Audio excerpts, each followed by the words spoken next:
Hello and welcome to Game On Girls Farewell 2015 live hangout. How's everybody doing? Woo. Woo! That's about the enthusiasm I think we have as a group for 20 for this last This is what you year. do. This is what you get for doing it right after New Year's Eve. I know. We all stayed up until 1, 2 o'clock in the morning. Some of us didn't stay up until 2 o'clock in the morning. I did. Did you board really? game. Oh, Playing Way to board go, game. Isabella. nice. I played Munchkin for the first time. Oh, cool. It was really I haven't actually confusing played when that myself. So tired. It's a really confusing game when you're exhausted. I think pretty much all games are. Yeah, especially if they're new and you're just learning them. That's Like just kind of the way it Words goes. of Waterdeep. Yes, like Oh yeah, when you're remember tired. that? What was at the end of the day, right, Mark, Yeah. when we taught you that? Yeah, after we had played like 4 or 5 other games that were completely new to me, so Yep. I had no time to like learn any of the rules well. So it's just kind of, I don't even know what I'm doing anymore. Yeah, and then he kicked our butts, so I don't Yeah, he feel did. too bad about it. Chris said, just concentrate on solving the quests for your specific Yep. lord. And I went, okay, and I did it very Yep. quickly. That's all it takes. All right. Well, we didn't introduce ourselves. I'm Regina. Hi. Hi. I'm Rhonda. Rhonda. I'm Rhonda. I'm Mark, since somebody else is going to talk. Hi. I'm Ryan. Hello. I'm Isabella. Hi. Perfect. So this is our crew today to say a fond farewell and F off to Fond? 2015. Fond? Yeah. Fond. Yes, Not saying fond. farewell is fond, right? Because I we're glad. brought this for 2015. Oh, nice. This is for you, 2015. Yeah, it's not been a great year, and Nope. this is kind of going around. It's not just us, I know. Yeah, I was actually noticing that about people talking on Twitter and stuff. People I follow are kind of like, nah. Like Christopher Moore, the author, his tweet last night was something along the lines of my sum up for 2015. Meh. Yeah. Yeah, I heard that. I heard that as well from him and some other like famous people, and I've had numerous friends who have had, major life events and bad things happen. And a friend of mine from high school whose dad died 2 days ago. I was like, Jeez. 2015 really had to like put one more in there, right? yeah, exactly. I Up was to the very last minute. yeah, we couldn't get through New Year's Eve without. This is what we think. Yeah. I think Archer would tell 2015 to eat a bag of dicks. Yes. Yeah. No kidding. No doubt about that for sure. Oh. Apparently someone has learned how to open the door in. Oh, uh-oh.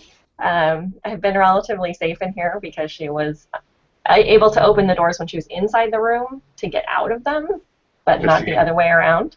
Because she didn't understand that she had to push from one side and pull from the other. Now she does. Now she does, just as of right now. So what you get when you start raising genius babies. So, what Oh, adult my. beverages are we all enjoying this Oh yes, evening? let's go through a list. Regina, you start. I have hot apple cider in my Hogwarts mug with caramel vodka. Whoa. It's nice. It is. It smells delicious, I have to say. It does. It does smell quite delicious. I am drinking some Southern Tier chocolate orange, Nice. and it is quite stouty. Quite stouty. Mm-hmm. Ryan? I have a what they call a Moscow Mule, which was a Christmas gift to my wife. So I am enjoying her gift. Nice. Maybe It that's has, what I should be doing. Lime juice and lime juice, vodka, and ginger beer is what's in it. It's quite gingery and tasty. Nice. It's, Yeah, maybe I should be enjoying John's Christmas present. He got sake oh, Ooh. Oh wow. wow, Wow. from China. the fancy sake bottle. Very. Yeah, maybe I should be. But Yeah, the lid's not cracked yet, so I better. just tell them it fell on the Honey, floor. by the way. You have to drink it before it's spilled. Yeah, it popped open all on its own, Oh, and oh, I just had to have them. I don't know how it happened. no. Isabella, what do you got? I don't have anything. I just have cranberry juice. Oh, that's a virgin cranberry vodka. Yeah, There you go. sure. Let's go with that. Yeah, I'll just say that I'm drinking gin. How's that? There you go. That's one of my favorite lines in the Guild is when Codex is, I can't remember what it was, what catastrophic event was going on in her life, and she goes to Clara, and Clara gives her a sippy cup, and she assumes it's going to be a sippy cup of juice, and it's a sippy cup of straight vodka. And then she goes, she's like, oh, sorry, I'm a mom. Right, she's like, it's the mom in me. It's the mom in me. Well, I don't know about you guys, but I mean, considering how horrible 2015 was, the holidays were abundant. I mean, the gift giving and the stuff that I got over the holidays and the fellowship and camaraderie was just, maybe that's what, after such a bad year we were needing. I think we all were needing it because everybody was just extremely generous. I don't know about you guys.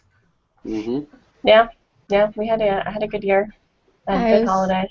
I was very generous to myself in giving gifts. To everyone else, but especially to me. It's pretty great. And how are you good to you, Isabella? Yeah. I bought myself some new skate wheels, a new winter coat, new shoes, lots of things. Nice. That's a good haul. Mm-hmm. Did I'm anybody sure else buy themselves a gift? I did. I bought myself my best gift. What? I bought myself an espresso machine. Oh yeah, it's pretty to nice. your house. You can come over anytime you want, Rhonda, for coffee. It's a hell of a flight for coffee. Yeah, but let's think of the company that would go with it. You're right. Rhonda is pretty good company. She is excellent company. So yeah, that was my gift to myself. I've used a Keurig for many years, and it's kind of I really wanted to have a tea kettle again, like so I could have tea, because I didn't drink tea in the Keurig because it didn't make the water hot enough to make good tea.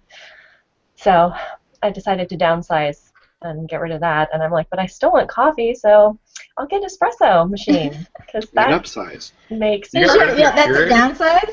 In terms of the space it takes up on my counter, it is. Like, Keurig was this huge, thing, and my Yeah. espresso machine is like this big. So What Yeah. kind did you get? an espresso, it's a similar idea as the K-cups, where it's a pod of espresso that you pop in, so I don't have to measure and, actually think about Is making. that the espresso. one that George Clooney and Danny DeVito are advertising? Yeah, right now? that's the one. Yeah, Maybe, okay. I don't know. I don't really watch advertising, so Yeah. Oh, you wish you could miss it, but yeah, I That's didn't. all I don't. I didn't know that they were advertising it, but it does. It comes with, and really one of the main reasons why I got that one was it has an automatic milk frother that comes with it.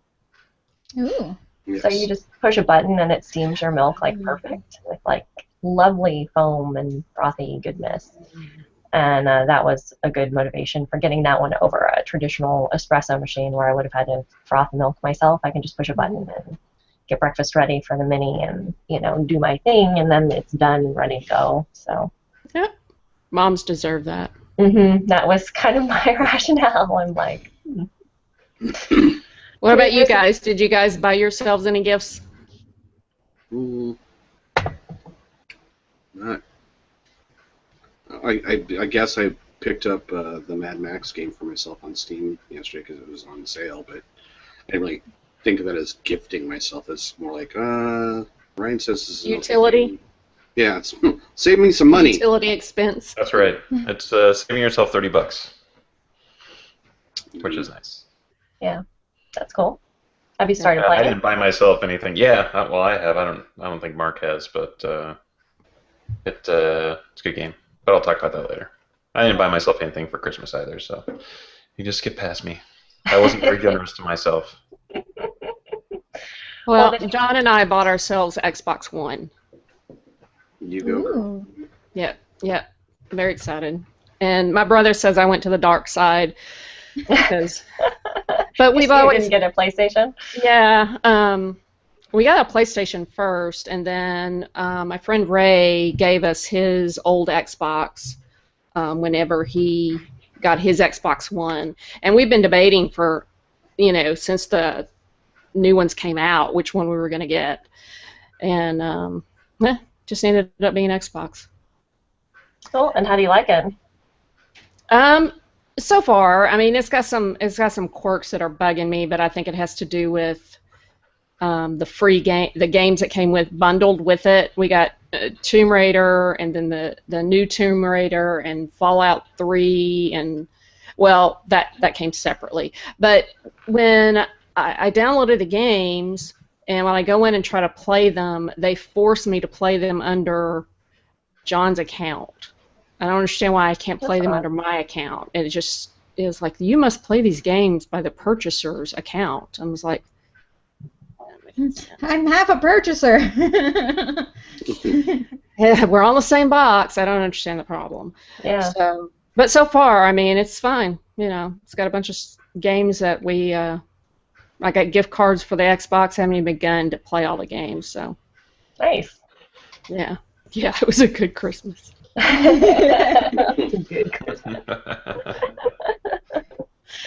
Yeah, definitely a good Christmas. So, any other outstanding geeky or otherwise unique gifts people got this year that you want to speak to? I can start this time if you guys would like. I got several, besides the soy sauce, I got several wonderful souvenir gifts from my sister, the world traveler. Right. T-shirts, scarves, everything you could possibly think of these beautiful places, China, Thailand, Australia. It was a blast simply because of the stories and right, all that stuff came with everything. Mm-hmm. Yeah. And she also got me this super cool scarf. I don't know whether it'll ever show up on the camera or not, but she saw it on Etsy and ordered it. Oh, that's cool. But it's all anime characters. Yeah. It's pretty cool. And everybody was just so generous. It's such a fun. We came back a little early from my mother's place. Simply, it was a long vacation, but it was like, we want to come home and play with our toys. It's just like, we've got so many toys. One of the only other things I was going to show was my husband. Let's see if anybody knows what this is. No idea. Is it coffee?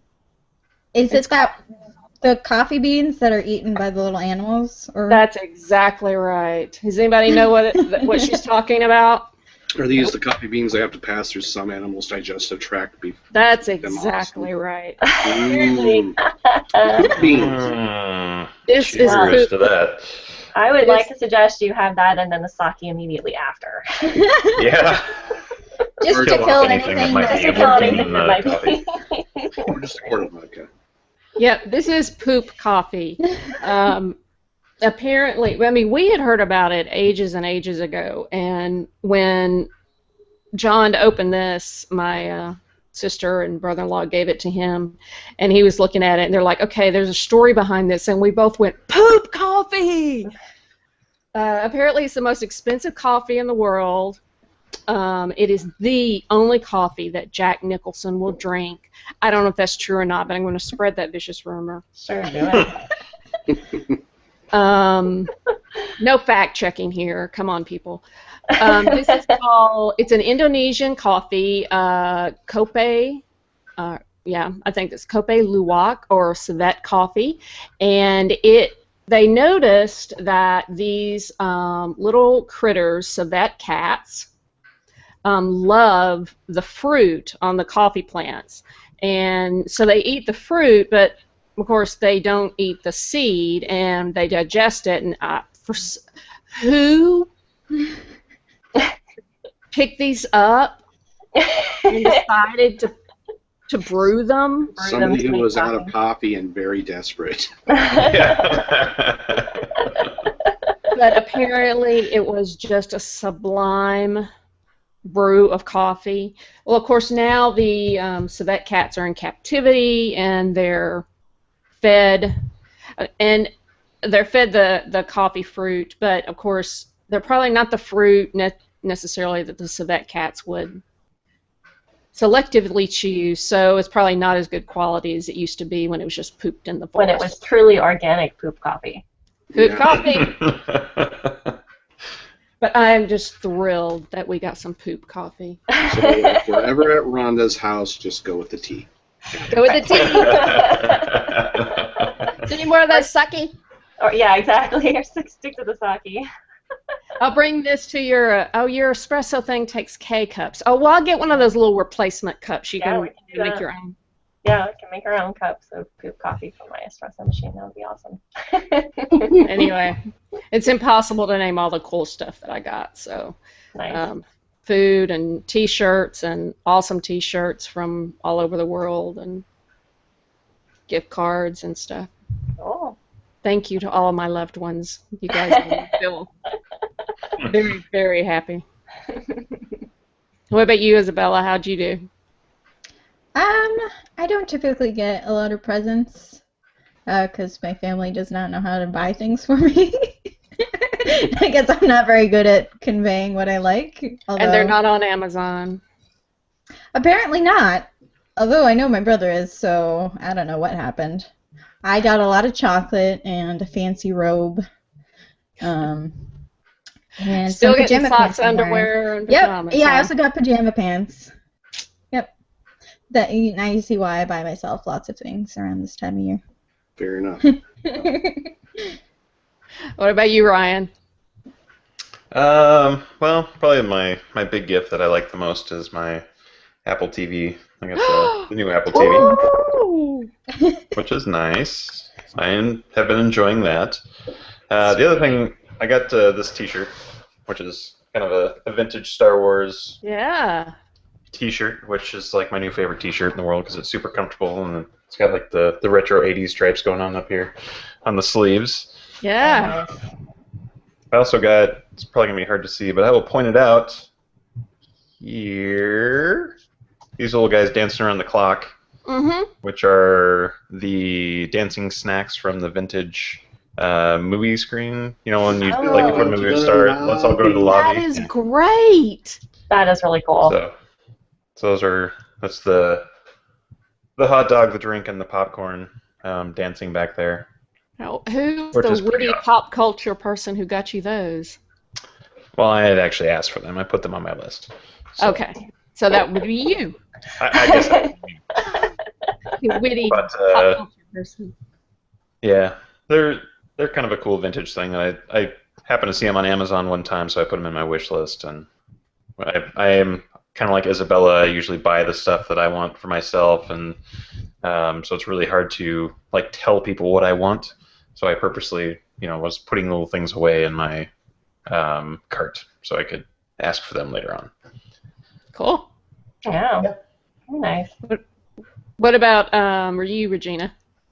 Well, the part of my Christmas is delayed. It hasn't happened yet, so I'm waiting for sort of my big presents to fall in January.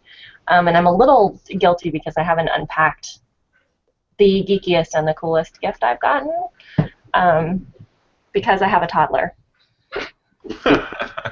And I'm constantly afraid she's going to maul the things that I love. So this actually came from Rhonda, guys.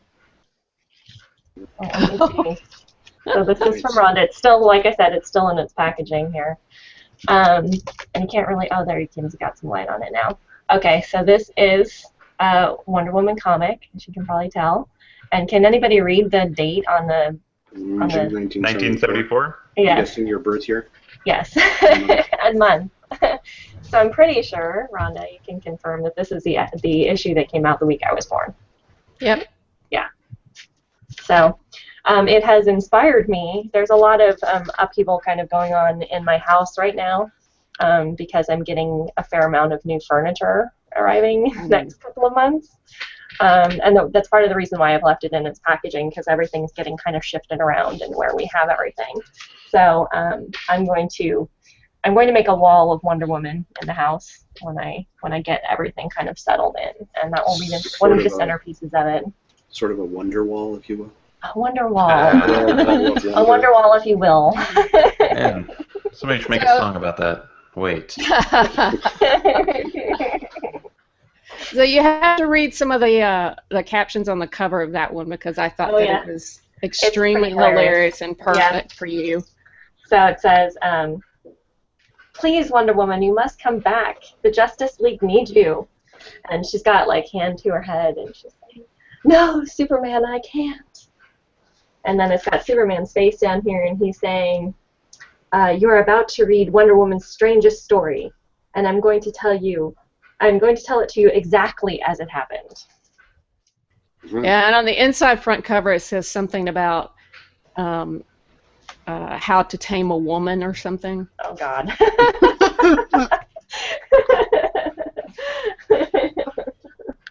That's why I told you, you take it out of the frame, you've got to read it. Yeah, It's I intend to. As soon as I get it kind of set up, and I don't want to take it out of the packaging until I know where I'm going to hang it. Like I said, because I have little hands that either have hummus or salsa or cheese on them all the time. Jeez, Regina, wash your hands once in a while. I was going to say. Yeah, hygiene is just gone. You know, that's the effect of 2015 on my life. I've Hummus. of washing my own hands. Hummus. Is that good? Can we go to Mark? I don't want to cut you off. No, I'm What good. about you, Mark? My wife got me a really cool present, something I've been wanting for a couple of years now, but she didn't really count it as a Christmas present because it got here, I don't know, a week into December. It's an Ibanez 7-string electric guitar, so I was pretty stoked about that. And I'm trying to learn how to play with an extra string now. Wow. And then yeah. apparently she felt guilty because I bought her a bunch of stuff for Christmas, because I felt like I had to because she bought me a nice guitar, and she somehow felt like things were uneven, so she needed to get me a bunch of presents for Christmas, and I was like, I got a present. She's like, it doesn't count. I'm like, all right, whatever. So she got me several games, all the Cards Against Humanity with the bigger, blacker box and all that, so I'll have that here now. And so you won't just get your fix when we play here. right. And the board game version of War Machine Undercity, she got me that, and she got me this other kind of tile RPG game. I can't remember what it's called, but the premise is these heroes have been turned into mice, and so you're trying to... Oh, Mice and Mystics. Yeah. Yep. So got that, and then the other thing that I really liked that she got me was there's a movie out there of Call of Cthulhu that was done by these guys, I don't know, a year or two ago, I think, maybe 3 years now. That it was done on a real shoestring budget, but they shot it as a black and white silent movie, and it sounds really hokey, but if you watch it, it's actually really good. It really works in the black and white silent film genre. I bet it kind of would, style. actually. I could see it kind of lending itself to that story. Yeah, it's not super long. I think it's only 45 minutes to an hour, but it's I really enjoy it. I think it's probably one of the best Call of Cthulhu movies that I've ever seen. So, or Cthulhu Mythos movies, I should say. Well, I was going to transition because of your T-shirt and Ryan's T-shirt, but I'm not sure. Are you wearing the same T-shirt you wore last time, Mark? Which one are you wearing? No, the one I was wearing last time was my Darth Vader with a Christmas hat. The cheery, yeah. It says, "I find your lack of cheer disturbing." And this time, it's a sweatshirt that's basically looks like a rib cage and kind of a pelvis. It's basically a bass guitar coming up as the spine, and then a bunch of like guitar and mic cords. Oh, that's sweet. I thought maybe it was the Darth Vader one again, because I wish I had made Ryan go last so we could segue into Star Wars. And before we do that, did anybody else do anything event-wise over the holidays? We got to go to the National Corvette Museum, and oh, that sounds like fun. it was so amazing. It was a blast. And if anybody out there didn't know, and I don't know why I'm telling you, but they give away 3 Corvettes a month. What? Yes. How? How? That sounds really expensive, especially when you're running a museum. Yeah. Yeah. Well, yeah, they make a lot of money. I would guess so. Yeah, they make a lot of money. They sell the raffle tickets, and you can buy as many $10 raffle tickets as you want, unlimited, and the prize is a red 2016 Corvette Coupe.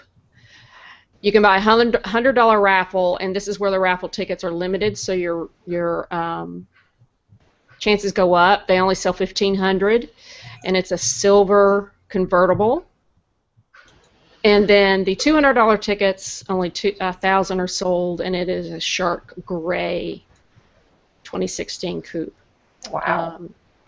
But that was a lot of fun. And one of the funnest things for me, besides I just love the Corvettes, did you guys remember the news? It was last year, I think, where the museum, they got a sinkhole.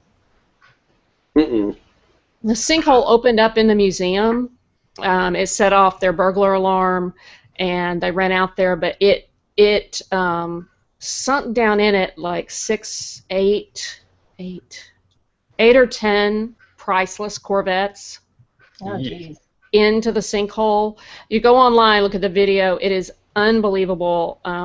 They've got 3 of them at least that were destroyed beyond recognition practically, and then about 2 or 3 others that were originals that could not be repaired. But the gosh, why did I get off on the sinkhole story? Oh, so anyway, one of my favorite stories. I wear my Mass Effect hat all the time, and I can always tell the people who know exactly what it is whenever I show up somewhere and they look and they're like, Mass Effect, right? Something like that. Well, so the guy at the counter at the Corvette shop, I was in the museum, I've been expecting this, and he just sort of looked at me, and he's smiling, and he gets real bashful, and he kind of looks, he goes, I want to ask you about your cap, but I don't know, do you know what that is? Is that cap yours? No, he didn't say that. He said, do you know what that is? And I said, yes, it's the Special Forces Marine insignia for the Systems Alliance in Mass Effect. And he kind of giggled. He's like, that's cool. Oh, God. And I'm like, so you think it's my brother's or something? I mean, Right, yeah. Like you just grabbed it from somebody because you're having a bad hair day. yeah. So It's anyway, possible. I grab hats from people if I'm having a bad hair day. oh yeah. Please. Yeah, and that's kind of why he was afraid to ask me about it. But anyway, I was very tickled to be able to do that. Oh, that's funny.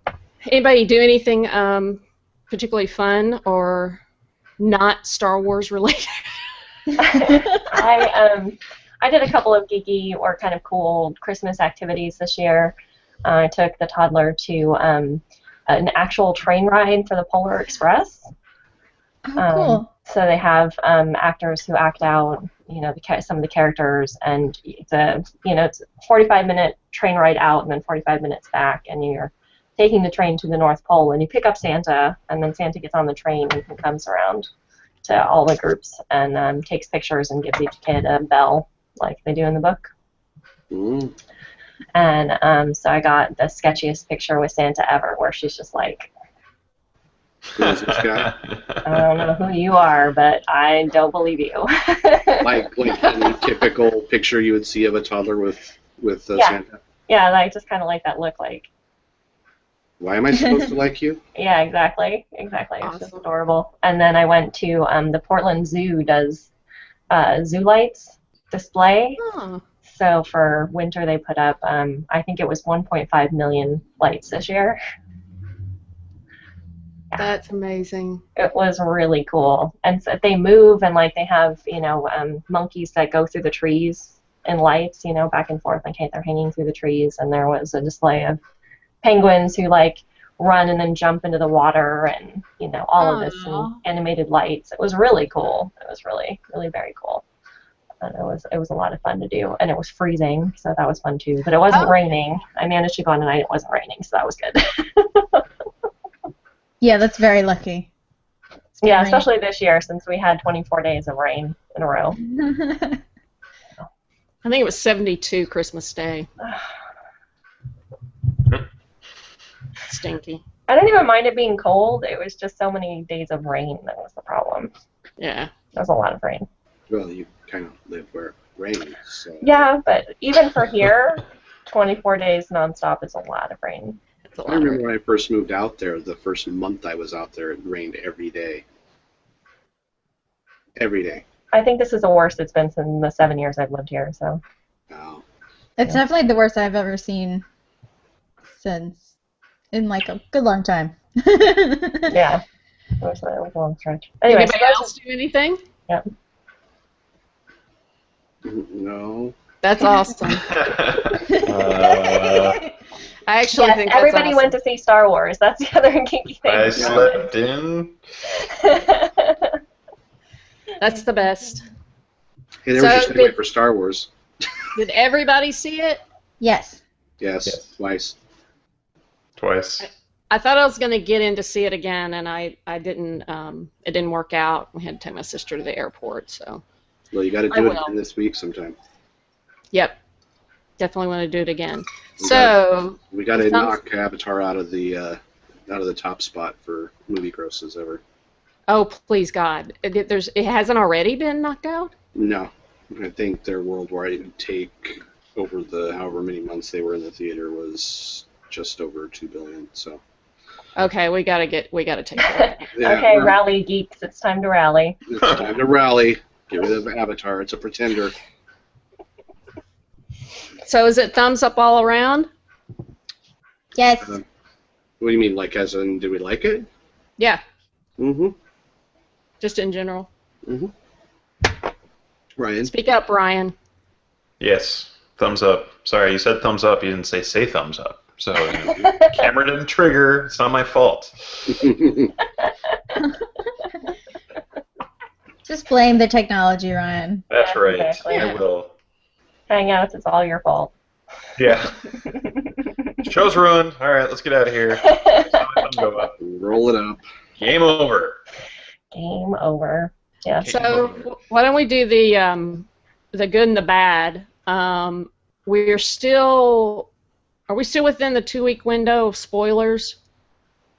Just put a spoiler there on the video, and anybody who's watching right now, we're going to be spoiling the hell out of this. So Yeah, exactly. wrap your brain around that and move on. We're talking about Star Wars now. If you haven't seen Star Wars, please go away. Oh, wait, no, don't go away. Just come back later. Come back That'll later. keep people coming back. I know, I was like, well, that wasn't very You nice. guys aren't as geeky as we are. You know what was going Stop on in my listening. head with that? I have a little anger. Still. Anger leads to the dark side. Yeah, anger leads to the dark side. Well, somebody spoiled like one of the main plot points for me. The day the movie opened, like the afternoon, so like the midnight showing, so that afternoon it was spoiled for me, like main plot event. And I'm still bitter about it. And so I was thinking about that as I said it, so I was Oh, that's horrible. I could have cried, and it was purposeful trolling, to the point where the site I was on the Facebook page for, it was either IO9 or the Mary Sue, I can't remember which now, but I was reading, it was an article about those dumb footboards that people are calling hoverboard things, Yeah. right, and how they like catch fire in people's houses. This is what the article's about. And so I had read the article, and I didn't look at the comments there, but I wanted to see if somebody had like actually confirmed that yes, their fake hoverboard had caught fire in their house. So I click on the comments, and there is a screenshot with the text of the major event, like in the comments of a hoverboard article. Yeah, that's just trolling. It was total trolling, and and it became such a problem that like 3 or 4 pages that I follow on Facebook said, we have made it so that if anybody posts any comments about Star Wars, they will automatically be deleted from the site and from our Facebook. So, it became, that was just like the thing that people were doing. We're just like, here you go. So I'm still a little bitter. Same thing happened to my wife too, and some other people I know over here, and I don't know. I just don't understand how it happens, because I'm online all day, every day on and off, and I managed to stay away from spoilers just fine. Now, granted, the thing that they probably spoiled, I pretty much had a feeling was coming. So I mean, I would think that someone who is a real nerd about this stuff, or just a real geek, would appreciate and respect that kind of thing. So what kind of people are these? Are they geeks at all? I couldn't imagine. Like, for the most part, my understanding was like everybody I knew who was in geek culture didn't give 2 weeks, but gave, through the opening weekend where nobody was saying anything about anything. All the sites weren't writing about it. They weren't writing about plot points. And then when they did, everything has been, and it's been great, and I was really respecting that. Like, all these sites were saying, we're not going to write about it. We're not going to talk about it until next week. It opened midnight Thursday night, Friday morning, and we're going to wait to write about it. And I'm like, that's really nice. It's really nice that the internet's kind of come to this, and that people were being, I thought, respectful of that. And then all of a sudden to have it, to just, and it wasn't even to the point where it was even on my radar yet to be leery of comments. Yeah. Because it was like 2 o'clock in the afternoon my time, and so it had to have been somebody, in Europe who had seen it and then posted it. And like I said, there was a screen capture and everything. So it was like, it's so mad. I'm so mad.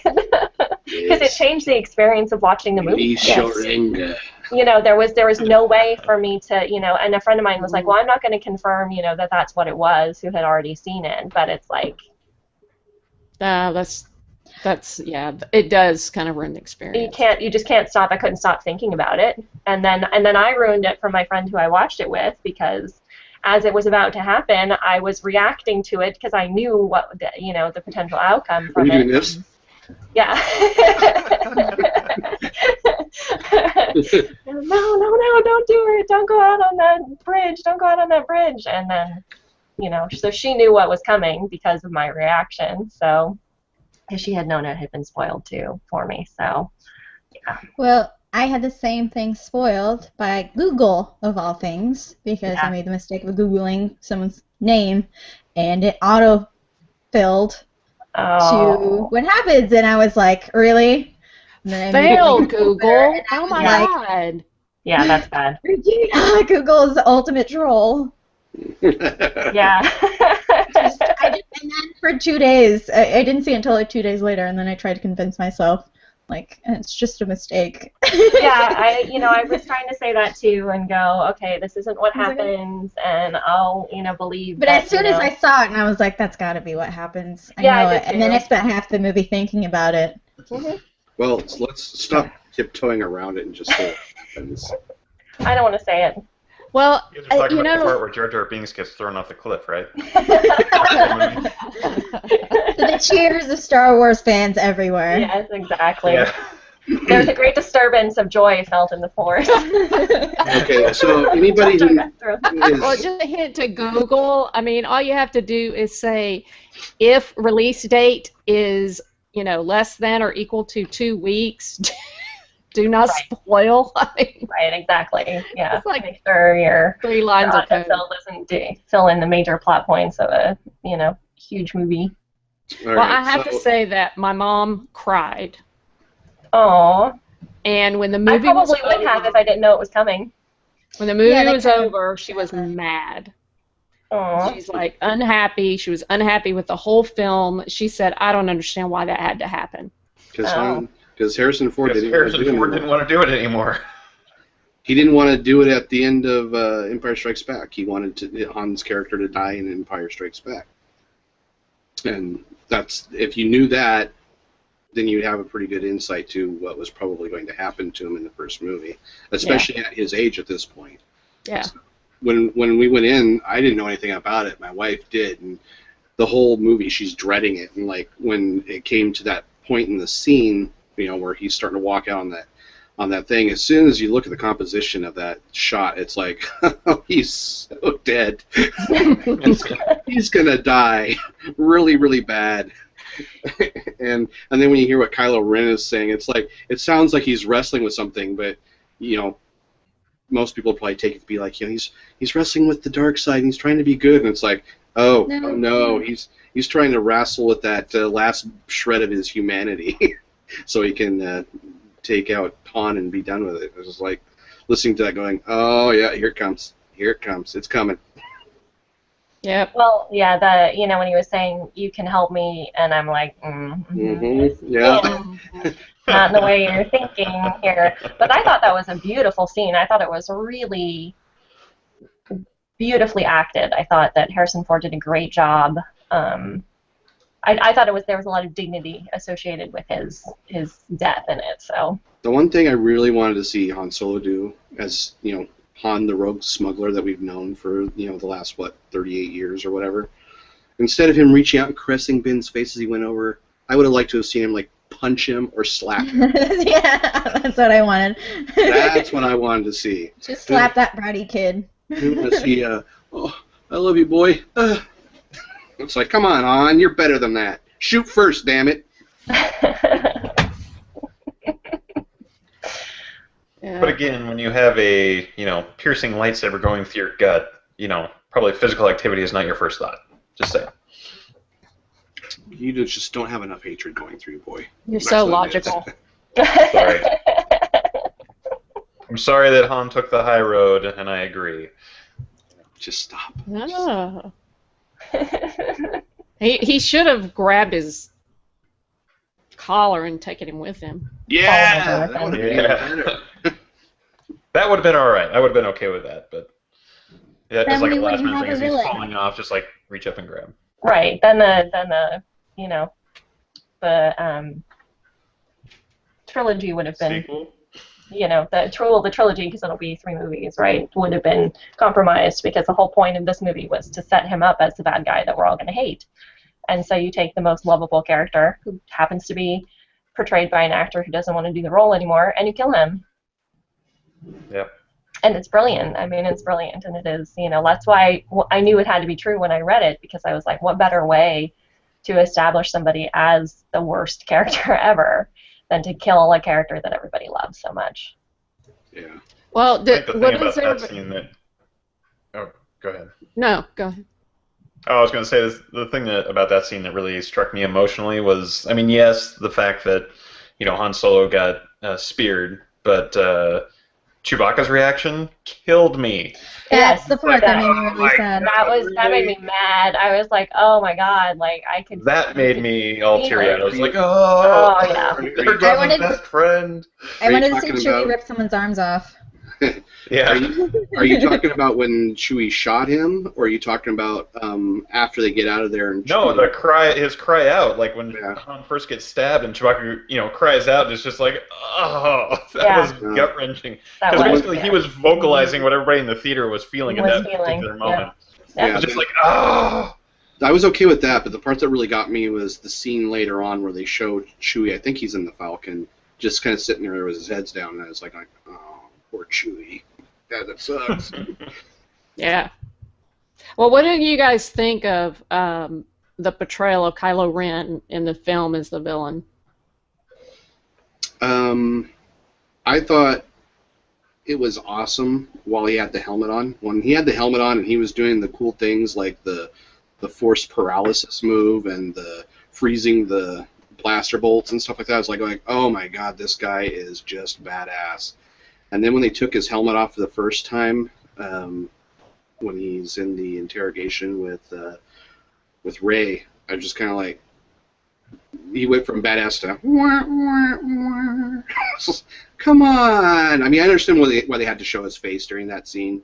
It makes total sense, but at the same time, he was so much more menacing up until that point. I think if they could have found a way to hide the reveal of his face up until the point where he takes off his helmet when he's facing Han at the end there, it probably would have I been agree.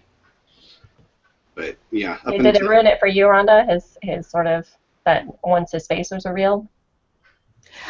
I don't know. I just didn't find Kylo Ren very menacing at all. I just felt like that he was kind of a whiny brat. That's how I Yeah, felt. same here. that fits. Yeah. Anakin Skywalker was a whiny brat. Whiny brat. The guy was trying to be Darth Vader, and he wasn't, and they need to make that abundantly clear. But the thing that cracked me up is most people that I talked to, like after he took the helmet off, or talking to him after the movie, one of the main comments I heard was, "Where'd all that hair come from? Where did he put all that?" He's got like a wig cap under his. But it explodes out of his head. It's like, Chia.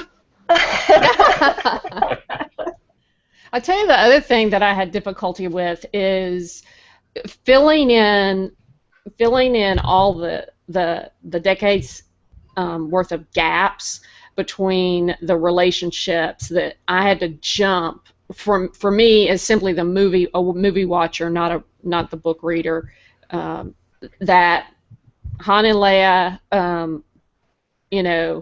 sort of your Liz Taylor and Richard Burton relationship, hot and heavy, have a kid, separate, and then you've got this grown kid who's gone bad, and that's where you're thrown in, and they have, Han and Leia haven't seen each other in a while. There was just too much that had gone past that I couldn't grip emotionally to the story at all. I mean, it was good. I knew what was going on, but there was just so much time. There's so much going on, and Yeah, there was. Yeah, that was a lot to just sort of have like one scene between two major characters where they even touched on the past. I kind of felt like this the same way as you did the first time I saw it. Once I saw it the second time, though, I was a lot more critical of it after I saw it when I saw it the first time, I think. And after I'd seen it and knew it was there and everything like that, going back and watching it again a couple days ago. Actually, I think it was yesterday, now that I think about it. I was able, I think, just to relax and enjoy it for what it was. And it's that gap that you're talking about. I noticed it on my first viewing of it, and then going back and watching it the second time, I was more at ease with it. It felt more natural. I think if you get a chance to go back and see it the second time, I think a lot of the things that you're like, don't ring quite true to you will kind of mellow out, smooth out, if you will. so what is everybody's? I haven't read anything about the quickie scene at the end with Luke. Oh, I'm so disappointed. Yeah, I've been frustrated with that. I was really, as I was sitting there and I was watching it, I watched the first couple of teaser trailers and then I stopped watching trailers. I didn't want to have much impression when I went in. I did the same thing with Guardians of the Galaxy, so I really wanted to be more surprised when I watched it. And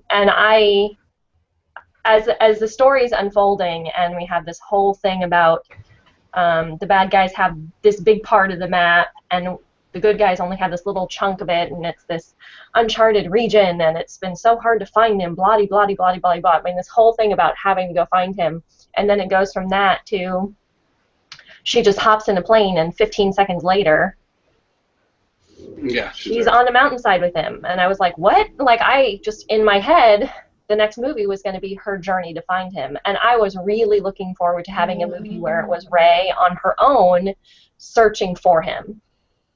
Like, I thought that was going to be a really interesting story to be told, and then it was just gone. Like, the potential for it was just poof. It's like, oh, by the way, we have to get Luke in. We have to do this. So we have to run to do this, to get him in. We have to make sure he's in this movie. And that took away, I think, some really great storytelling that could have taken place, and some really great character development for Rey, just to rush to get like all the main characters back in the movie.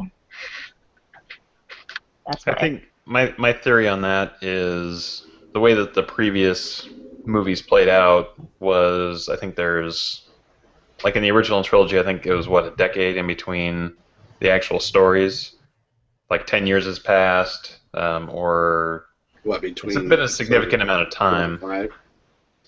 Yeah, like between 4 and 5 and 5 and 6, it was like, you know, there's significant time passed, because if you think about, like, the original trilogy, you know, they built the secondary Death Star in that time. Right. You know, that wouldn't have happened immediately after... Yeah, I never really thought Empire. about that. I So- always thought about it being a little bit more, a little less time between those movies. The other thing, the way to think about it, though, is that they knew they had an awesome weapon on their hands, so they started making a second one almost immediately as soon as the first one was finished. Yeah. But what point were you going to make, Ryan? Sorry, I didn't mean to cut you off. Well, I was just going to say that I think where they need to pick up the story in the next one, she needs to be into her training. So I think the journey to find Luke was pretty much the backstory, you know, the background story in this whole first movie was everybody's looking for Luke. Kylo Ren's looking for him because he's looking for all this Jedi memorabilia, and he thinks it's going to make him better, or make him closer to Darth Vader. And so I think ending the movie, yes, I agree that the travel to him seemed quick. And yes, they could have ended it with her just jumping into hyperspace and boom. Yeah. But I think there's a fine line that they had to play. I mean, they had to throw him in there somewhere. And yes, as quickly as it did come about, I agree with you. I see you're shaking your head over there. But as quickly as it came about, I think they just got to the point of, okay, she found him, and now the next part of it is probably going to be the journey of how she's training to use her Jedi powers, or focusing those Jedi powers. I don't think there was a place in there for her to do that. Travel to find him. Because I think the first movie, really, the whole background part of that was her discovering who she is. She needs to find him. She's the one that gets to find him with the Falcon because Han Solo's dead. I mean, there's a lot that plays into that, but I think. I agree it was quick, but it needed to happen. I think what you're saying there, what you're missing is, and I don't mean like you're not getting it. I mean like it's something you were trained from watching the first Star Wars to expect, which is when they jump into hyperspace, it isn't an instantaneous jump from point A to point B. There's actual travel time involved, and that's borne out in Episode 4, where they jump into hyperspace, and Ben starts training Luke. Han comes back there, talks about it being a Wookiee religion. Yeah, and there's none of that. Yeah, there's a little bit of that in Empire, and I think in Jedi too. But there's none of that in The Force Awakens. It's we get in a ship and we hit the hyperdrive and we're there and we're on to the next point. There's no the pace of the whole movie is faster. Mm-hmm. I think, even though I can't remember, we talked about this, Ryan and Mark and I talked about it, and I think it was Mark, you were talking about the beginning of it dragged, the beginning of the movie dragged. It wasn't so much that it dragged. I think the first time I watched it, it felt like it dragged to me because I wanted to see the characters that I knew and loved. Oh, right, you were looking for the original guys. I think that's what I was looking for emotionally when I started watching the movie. And again, going back and watching it a second time yesterday, I I wasn't in that space anymore, so Mm-hmm. I could objectively enjoy the first act of the movie a lot more. So yeah, but I think I felt cheated too, like you guys did with the Luke Skywalker thing at the end. I wanted him to have a little bit more in there, but I think once I see how they did it, that I'm okay with it, except for I think the shots were too long at the end. I think it literally should have been she walks up behind him, he senses her, he turns around, he pulls his robe back for the reveal, or his hood back for the reveal, and then it goes back to her pulling out the lightsaber, and then it should have just been out. It shouldn't have been the long helicopter pan That shot was a at bit the end. ridiculous. Yeah. That didn't bother me as much the second time that I saw it. I mean, the first time, yes, it seemed like that shot lasted forever. It's still But doing the second time I watched it, because I knew it was there, I didn't give it as much weight. So I was just like, all right, the movie's over, and I knew it at that point. So I don't mind. I think his looks were a bit cheese, just because there was no dialogue involved in it. And the but fact that he was Obi-Wan Skywalker. it's just, Yeah. it's kind of like the Lord of the Rings syndrome. There's just, that there's going to be a continuation. There's just no, I don't think there is a right way to end that to make you feel satisfied. Well, It's impossible because the anticipation is deadly. Yeah, at that I point. agree. You read that movie and you're like, okay, let's see the second one. Let's go. Right. Yeah. Well, there's not any rumors that Mark Hamill does not want to do any more, is there? I mean, why he's going to Freddie's be in gonna the die now? Actually, no, what just else is he gonna going to do, be really? is he going to be in the next one? Yes. yeah. Okay, so that I mean, there's so many things involved. I mean, they're not going to have Harrison Ford, so they're spreading out their star power. Right. Mm-hmm. I don't think they need to do that anymore because the new cast is so strong that, I mean, Oh, it is, but the original crew members, yes, they made an appearance and made everybody feel warm and fuzzy and nostalgic, but I don't think that they need those characters going forward much really past the second one. no, definitely not. But I think they'll kill Luke off at the end of the second one, to be honest, or during the second one. Yeah. well, the master will have to die. He's gonna pull a Yoda Mm-hmm. or an Obi-Wan. Yeah, self-sacrifice. It's gonna be all ghosty. I'm with Ryan on the ending.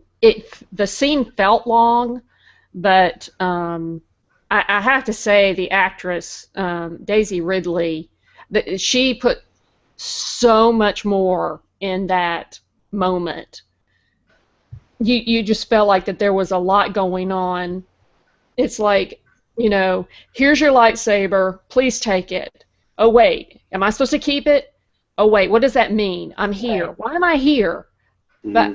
But what have I got myself into? I mean, all of this stuff all of a sudden is becoming reality. It's just like when you go back and watch the original, when you watch New Hope and Luke is mourning, yeah, I want to get out of here, there's nothing going on. And then when Obi-Wan gives him the opportunity, the harvest is coming in and I can't leave home right now, Right. it's bad timing. The refusal of the call. Yeah. Yeah. So since I brought up Daisy Ridley, let's talk about the new cast just a little bit. How do you feel about the character Rey, Isabella? Oh my gosh, I love everyone, but especially Rey. I like her. Is it any surprise though? Well, what do you like? What do you think they got right? Well, I like that she doesn't kind of.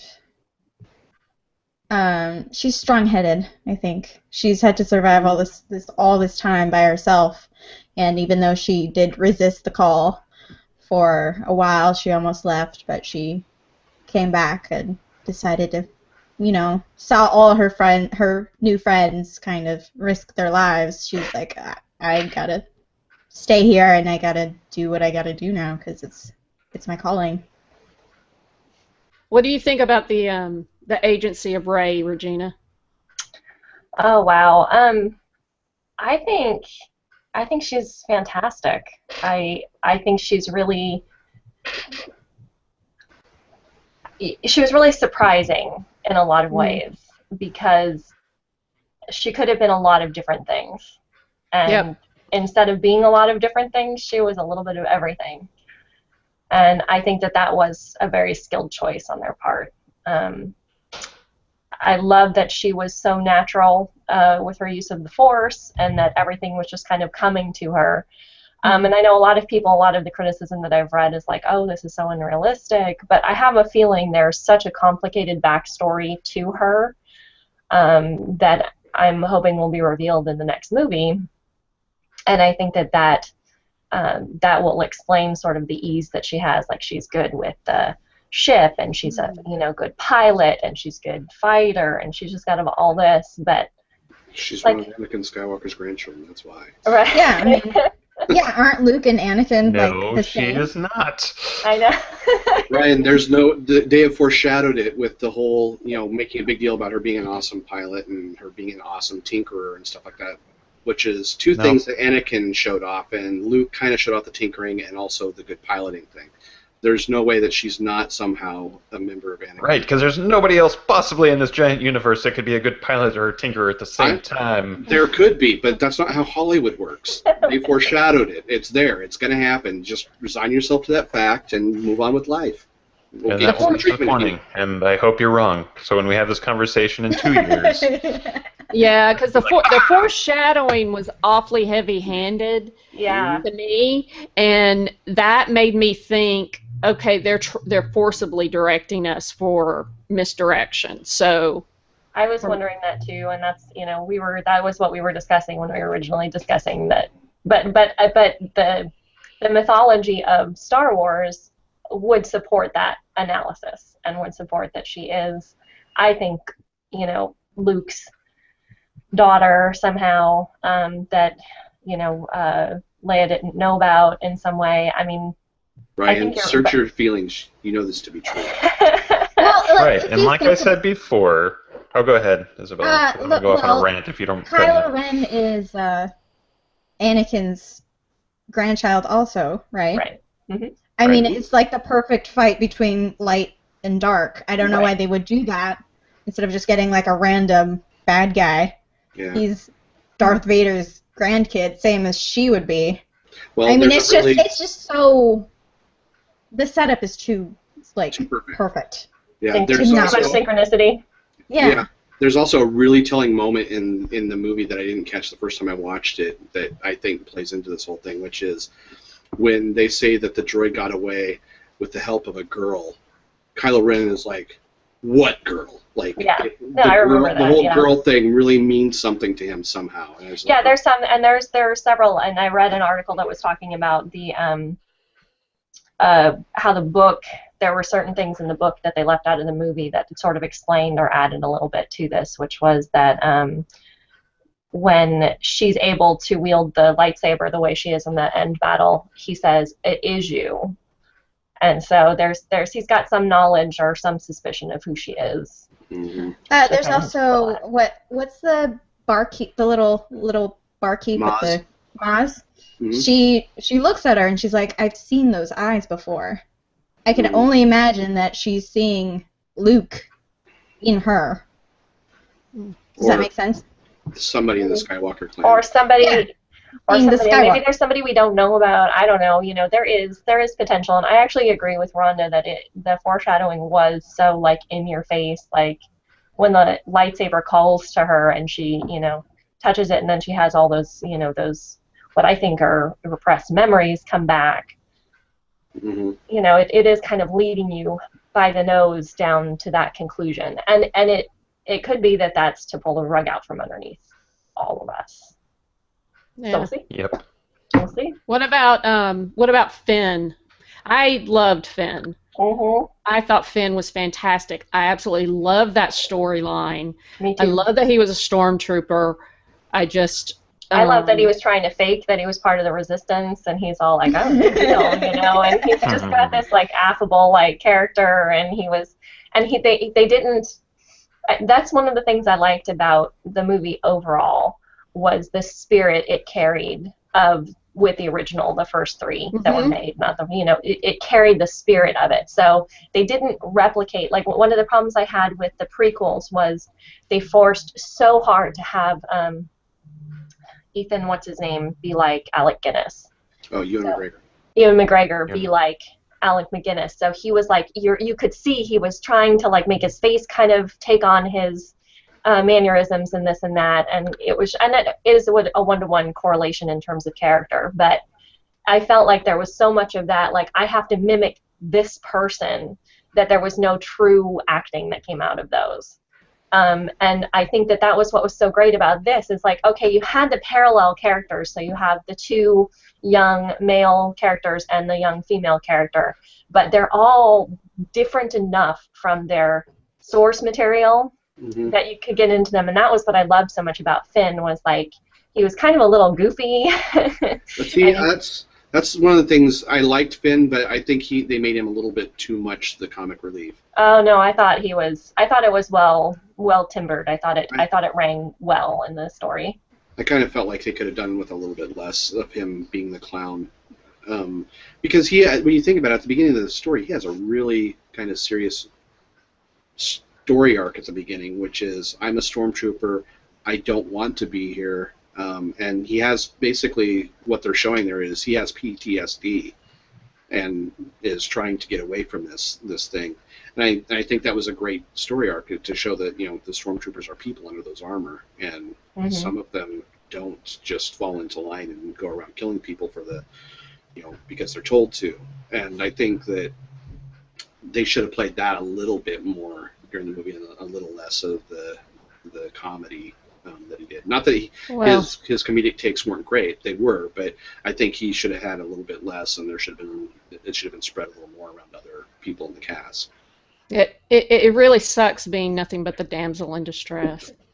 Well, I don't care about that. He can be the damsel in distress. That's fine. I felt that he had a gravitas at the beginning that they kind of pissed away with all the silliness at his expense.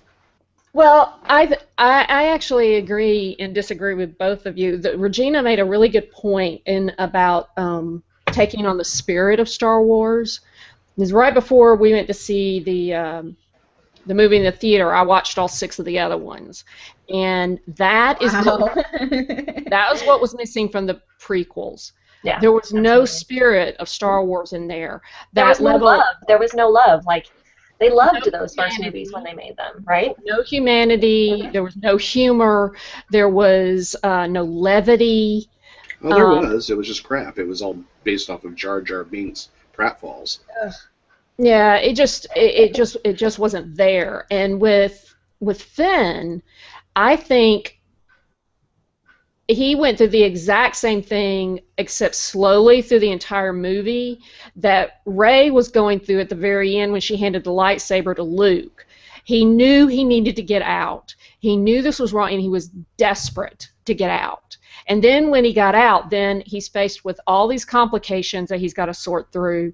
And it's all thrown at him because all of a sudden he runs into Rey, who's independent, and he's going to try to save her, and he keeps trying to save her, and he keeps trying to save her, and he never ends up having to save her. And then this rogue comes in, and then Chewbacca comes in, and they're flying all over the place. And I think in the middle of his crisis, he's confronted with all of these things. I think that is the long story of what we saw just at the very end with Rey. I loved his evolution through the film. I loved where he came to, because there was a point where they were in a battle. I can't remember exactly where Finn had to make a big choice, and he did it. And I'm like, there he goes. I was I cannot wait to see more of him. Like when he starts fighting his brother, I guess, is the other stormtrooper. Yes. I think that was his turning point. Yeah. Because he's got to face all that he's come from, that he ran away from them, and that he did betray them, I guess, but he never really wanted to be there. Right. Yeah. In the first place. And that was wrenching. I mean, I felt the experience for him was just horrible. It was. Good. Yeah, and I think there's something to what Mark said too about maybe they did move a little fast away from the trauma he would have experienced leaving his world behind and changing everything. But having been through traumatic experiences recently, I think there's a lot of truth in your desire to want to move that quickly to levity and to humor, especially when it's been particularly difficult and you've made those sort of big life choices and big decisions that have changed the foundation of your life. I think it makes more sense. If it doesn't, if they continue that in the movies and we don't see that kind of creep back up on him, then they'll really do a disservice to him. Like, it has to cycle. He has to cycle through the trauma of having left. Yeah, Well, I agree. and also lines that he delivers in the movie aren't necessarily meant to be, funny, I guess, in the context. We, as the audience, find it funny because we see the whole scope of what's going on, but he's just reacting because he's, I guess the best way to put it is he is immature in the ways of the world, because all he knows is being, kidnapped and then brought up into the First Order, business, and so he's, I guess, an awkward teenager moment. Really, I don't know how old he is, but it's just his mental stability when it comes to social behavior is all messed up. Yeah, so, he's Kimmy Schmidt. Yeah, he's Kimmy Schmidt. I've been living in a bunker in the ground. Well, basically, one giant in the sky, but yeah. You know who I love in the movie? Who? BB-8. BB-8? Yeah. You're supposed to love BB-8. You're supposed to go buy him. I'm not going to go buy him, but, man, it's like the first time I watched it, I wasn't really paying attention to him. I was paying attention to all the other actors, but the second time around watching it, it's like, I think they did a good job of doing the whole, because in the original trilogy, the whole thing was basically witnessed from the point of view of R2-D2 and C-3PO, and I wasn't really looking for that the first time I watched it, but watching it again and seeing that, it's basically he's your agent in the movie the whole time, and just the little gags that they pull off with him. I love the whole, do the thumbs up with his little light. Oh, God. That was so adorable. Julie and I laughed so hard and for so long after that the people around us started looking at us like we were crazy. That's the moment where I was like, oh no, I like him. Mm-hmm. I know I'm gonna fall for it, but I like him. And the other thing too is he's just so emotive because of the way they made his his head, like when he he can look down or he can look up or he can look left and right or kind of he can basically emote with what he's got going on way better than R2-D2 ever could. So I just want the lighter. Like, I don't want the version that rolls around on your floor. Because you can get one that rolls around on your floor that you can control with an app on your phone. Oh, I know. My wife wanted to buy it, and I was like, no. No, you can do that. I don't want that. I just want a lighter, literally, that you push a button on and has the little thing. Yeah, the little thumbs up lighter thing come out. That's all I want. How did I do today, BB-8? Yes, exactly. Just on cue. Yeah, you're the best. You never judge me. Yes. That's right. I'm always thumbs up in your eyes. I have a little problems with the droids, but that's just me. Too much kitsch for you? No, they're just too real. But of course, I saw the prequels, and I had a problem with a droid that has a cough. Who? Which droid? Grievous? Yeah. He wasn't a droid. He was a cyborg. Yeah. That's why he actually had a heart and lungs at the end of Kenobi shot. He did have lungs. Mm-hmm. Okay. Yeah. I that doesn't redeem the movie very much. I haven't seen those movies in so long. I can't even remember any. I actually, here's the thing. People crucify those movies, and I agree Jar Jar Binks is just, from Satan's own ass, as far as I'm concerned. But as far as being able to look further into that universe and kind of see where things came from, how we got to the Empire and stuff like that, I enjoy him on that basis. And Ryan and myself and his brother and our friend Trevor were talking about this. Was it last night or the night before, Ryan? Where we were talking about It was a couple days ago. Yeah, I don't it's remember just exactly, but it was a couple the days ago. great scenes in those movies, like the lightsaber battle between Qui-Gon, Obi-Wan, and oh, criminy, Darth. Darth Maul. Thank you. I was trying. I kept on wanting to say the name of my Sith in the Star Wars Old Republic game, but that lightsaber battle is awesome. I mean, I think that says volumes about Darth Maul right there. When a whole army basically rolls up on him, door opens and he's standing there, and they're like, "We'll take the long way," and everybody peels off and leaves the Jedi to deal with that. And the fight afterwards is awesome. And as far as I'm concerned, that whole first trilogy is worth watching just to see Anakin fall at the end of Revenge of the Sith, and watching that lightsaber battle between him and Obi-Wan on Mustafar. So, Well, and part of the problem with that is, you think about the new movie, you think about the original trilogy, and then you look at the prequels, and if you look at, it seems to me like part of the problem with that is, other than the writing was not awesome, but it just seems like the prequels, it was too big to shove into those movies. You look at like the scope of how they follow characters to the original prequel or the original 4, 5, and 6, and then the new one. It just seems like, yeah, there's this big universe out there, but it's on a much smaller scale, and you really connect more with the characters. And something that you look at with the original or with the prequels is that you don't. I mean, they jump around so much to different worlds with just these huge environments, and so busy, and all this stuff going on. And you introduce like a new character every other scene, and it's mind-boggling that you don't really care about any of those people. The only person you really kind of care about is Obi-Wan, because you know him from the past. And then the droids being in that movie, the prequel movies, was just ridiculous in the first place. They threw them in there just to, pretty it up, but their storyline was not great, and really brings in questions of how they integrate it into the original trilogy anyway. But the scope was too big. I think they tried to do too much with it. And I heard somebody say it, I can't remember who it was, maybe it was you, Mark, George Lucas was flexing his creativity muscles with all the cool things he could do, and the story really failed big time on that, because it wasn't, you didn't care. I mean, people still don't care.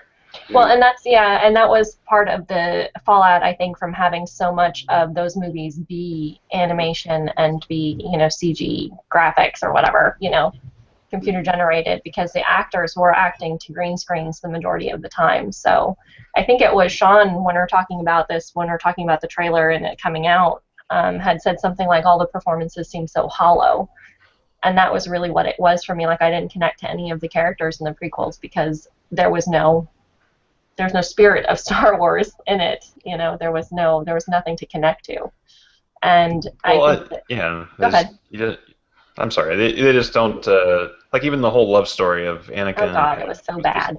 And the thing is they're both good actors too. It's just right. George Lucas barely can't direct his way out of it. They couldn't connect, and they never got the passion that you felt that you wanted to feel to connect to them. And I think that speaks to the grandiosity of those storylines, because he could make it so big, because he could he had so much graphic power at its disposal.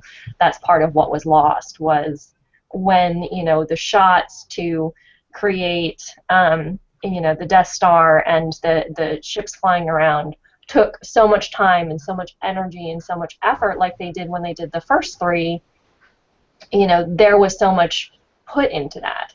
And then all that just goes away when you're not creating it with that same.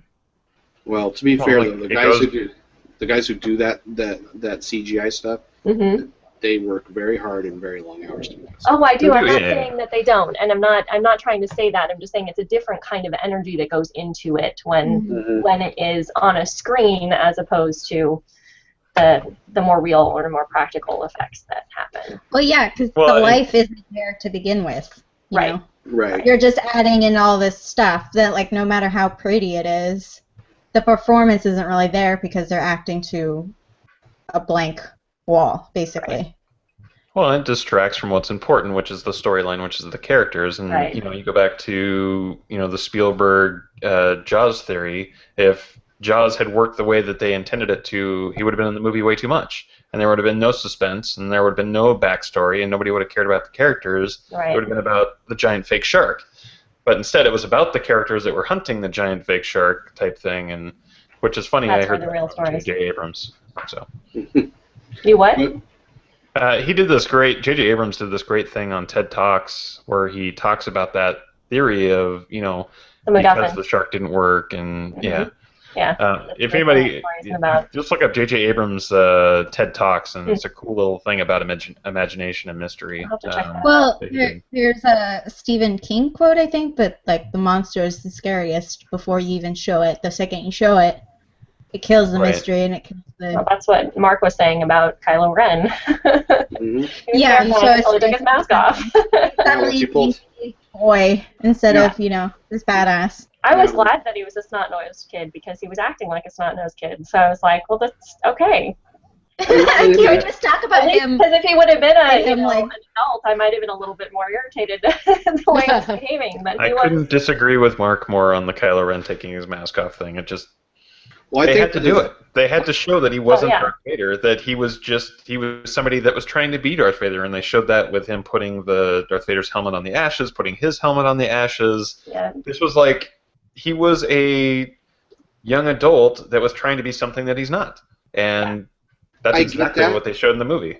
I get that, and I'm fine with them revealing that, but I felt they revealed it too soon in the movie. He lost a lot of his menace too early in the movie for my taste. I wanted when the first few scenes where you see him doing that cool Force stuff, and the first time he throws a shit fit on the Star Destroyer and carves up the console with his lightsaber and stuff like that.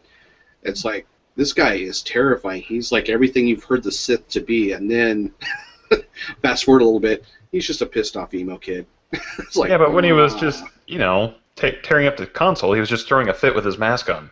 Yeah, that's what it looked like to me. That's when he became the Righty Kid before he even took his mask off. Is when he went kind of crazy on that console. I was like, oh, he's Well, just throwing a yeah. fit. I don't see Darth Vader doing that to a console.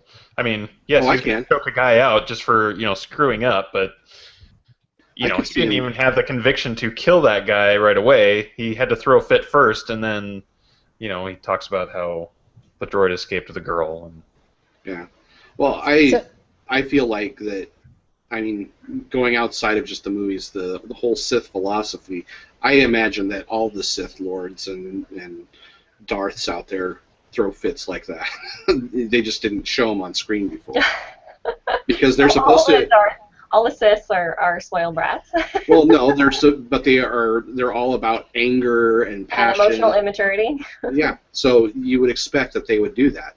We just hadn't seen it on screen before. That could be. I don't know. It'll be interesting. I'm interested to see where he evolves to. Go ahead, Rhonda. You've been trying to get in there. No, that's okay. Are we ending in 5 minutes? That was when we usually were scheduled to. Isabella, did you have an iPhone case you were going to show us? Oh, haha, yeah. So I got a clear case, and then I put some fan art that I found in the back. That's pretty cool. Does that look nice? Turned out really cool. I just wanted to show off my geekiness. I made that the day after I saw the movie. Nice. I love it because nobody else is going to have anything like it. Exactly. Yeah, someone sent me, I don't even probably have my phone over here. They sent out some stylized art of the Star Wars characters. I'm pretty sure I got rid of my phone so it wouldn't ring on the table. But that's my screensaver anyway. It's not as interesting as Isabella's. That's very cool. Well, we can't really talk about too much of what we're looking forward to in 2016. We could wrap up with that maybe a little bit. Sure, absolutely.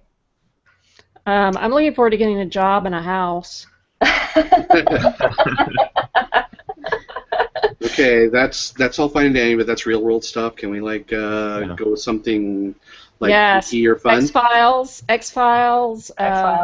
Oh my gosh, I was watching. They released like a 20-minute preview. Yeah, Oh, 21-minute. Yeah, I thing. was watching that just before this, and I got so excited. I won't Yeah, watch that was any of really it. It's well another. I'm done like, I don't want to production. see. I don't want to know. I'll just be There's surprised. a lot of things as far as like Independence Day is doing a sequel. Yeah, it's actually going to be 2 more sequels, actually. 2? Of course, yes. Oh crap! They're gonna kill that. I don't know if the second one's going to be that great. I saw It probably won't be. I The saw trailer the looked preview. awful. Yeah, it didn't really. I was looking forward to it when I heard about it a while back ago, but when I saw that trailer, I was just like, I don't know. It doesn't really excite me. No. Deadpool. Oh yes. Yes, looking forward to Deadpool. Cannot wait. Star Trek. I haven't watched the previews for this new one yet, so Don't. The trailer is awful. that's what I've heard, and I'm kind of like, Wait. Is that with the one where he's like running around on the motorbike and stuff at the end? Like on a mini bike, like on a BMX, or not a BMX, but like a trail bike. We are talking about a Star Wars trailer, right? Or Star Trek No, trailer. Star Trek. Yeah. That doesn't sound familiar. Yeah, I It's have, not familiar to me either. I have a recommendation though. What? Well, I've been playing a new game. That's a Star Trek game. It's called Star Trek: Wrath of Gems. Oh, Oh God. no. Wrath of Gems. No, just no. It's so cool though. It's like an RPG. The next thing you're going to tell me is they're going to have a new reality TV show called Dancing with the Star Trek Stars. That'd be awesome. I would totally watch that. You know what But happened? it's like an RPG. It's like I don't know if any of you played Puzzle Quest, which was like a gem matching RPG game. But it's got like a whole like there's a next generation and an original series, and they've got an actual story that you're unlocking as you're playing the game. So it's like telling you a Kardashian story or whatnot through. Kardashian story. That was wrong. Wow. Kardashian. Kardashian. All right. You know I what? think Kim we've and been on Chloe here can too just. long. How much Anybody, vodka? No, when we start talking about the Kardashians, you know it's time to go. It is. I think I put too much vodka in my drink. Let me have some more. I've got a nice little buzz going for mine. Anybody a Zoolander fan? No. Oh, I am. Yeah. Yeah, I'm looking forward to that. Pride, Prejudice, and Zombies. Is anyone excited for the Batman versus Superman? Yeah. I am, but I don't hold high hopes for it. I'm still mad that like everybody on the internet went bonkers over the fact that Wonder Woman was in the preview before Star Wars, and I was late getting to the movie, so I was like, oh my god, I hope I didn't miss Wonder Woman, and I sat down just as the thing was starting, and then it was like she was on for 5 seconds, and she just flipped her hair, and that was it, and I'm like, this is what the internet goes nuts over? Like, seriously? I don't know what preview you saw, but I mean, if it's the right 5 seconds, I mean, it was a good 5 seconds. It was a good 5 seconds, but I was still like, Did you have a cigarette afterwards, Rhonda?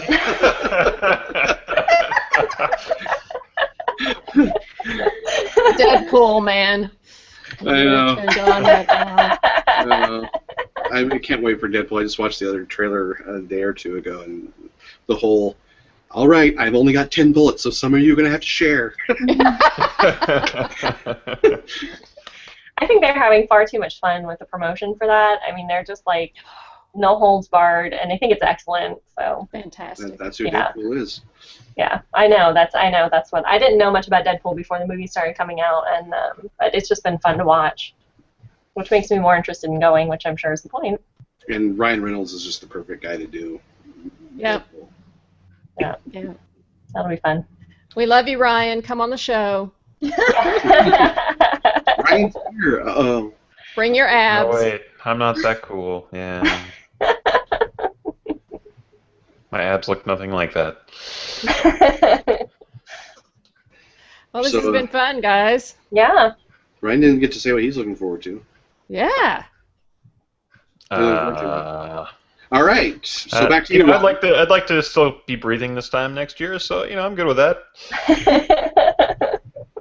I don't know. There's cool things coming out. There's good games. The Uncharted 4's coming out. Some potentially decent movies. As long as they don't look anything like the trailer, should be okay. I'm looking forward to all the snow melting in 2016 because we're kind of buried and it's been really cold here. But yeah, other than that, just you can share some snow. If you want to send some snow my way, that would be all right. You are more than welcome to come with a truck and take all that is around my house because it's ridiculous. I'm looking forward to the new XCOM game if anybody cares. XCOM? What? The new XCOM game? Oh, okay. Yes. It looks like it's going to be fun. Those are good games from what I understand. Yeah, they are. Enjoyable. I'm excited for conventions that are coming up. Yay! Oh, yeah. Which ones? All of them. I'm going to Emerald City Comic Con with Regina. Yeah. Yeah. And when is that? April, is it 7th through 10th or something like that? Early April. Yeah, I only just finalized that recently with the Meaner Geek podcast invited us, and I think it's the last year that AJ's going to go, so I was like, well, because I wasn't planning on doing it this year, and then since he said he wasn't going to do it again, I was like, well, we can throw our hats in and do it one more time. Yeah. So. I got to go at least once. It's a pretty nice con, I have to say. It's huge. It's big. I'm hoping this time that I'll actually get to go to some of it. Yeah. The last few cons I've been to, I kind of walked into and did, my minimum amount and then left. So I'm hoping I can actually go to a couple of panels and do some things this time. So. Yeah, and then, but you're going to one in LA, right, Isabella? Actually, probably not anymore. Oh no, that's too bad. Because health insurance is a pain, and having to meet your deductible is a pain. Oh, yeah. Yeah, that's too bad. Boo. That's what I'm not looking forward to. Way to end on a good note. Another time. But I still get to go to Emerald City, and I get to see my friends in Seattle, so that's fun. That's always enjoyable. And hopefully I'll get to play roller derby. Woo. Yes. Yes. Do you have a derby name yet? Nope. No. Not yet. No. I know, right? It's not my fault. No one can help me. How about Darth Wheels? Darth Wheels. That's kind of cool. Or Sith Wheels. Sith Wheels. Ooh, I like Sith. Yeah. Sith on wheels. There you go, Sith on wheels. I wish I had been drinking during this. You could have been. You chose not to. I feel like I have. I did. My head hurts like I have. I still have a crick in my neck from sitting in the front row to see Star Wars like a week ago. Yeah.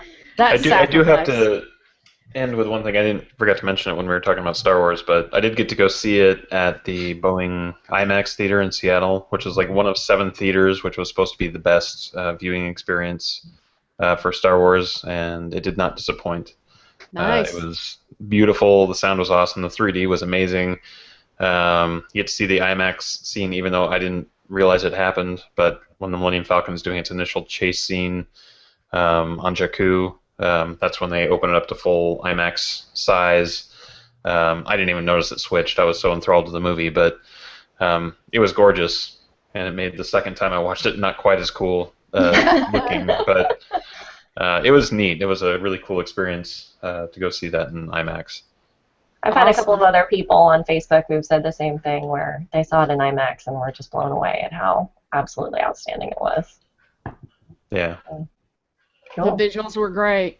It was, and I was really, and I don't know, this is probably just, I know I wasn't the only person this is a sticking point for, but I was so glad there wasn't a ton of lens flares. Yeah, me too. There was a couple. There were a couple, but they were, they were okay. It wasn't like every other, Mostly when they were shot. firing the giant weapon was when you Yeah. saw the most of them. Like Yeah. that pushing shot on Kylo Ren as he's watching the weapon fire. Yeah. You see a lot of them in that scene, but that's to be expected. That was okay. That was, topical. Yeah. Cool. Well, thanks, guys. Thanks for hanging out. Thanks for helping rid us of 2015. And to all our listeners and watchers and people who enjoy Game On Girl, thanks for your support. And game on 2016. Game on. Game on. We'll see you guys next month. Bye. Bye. Bye.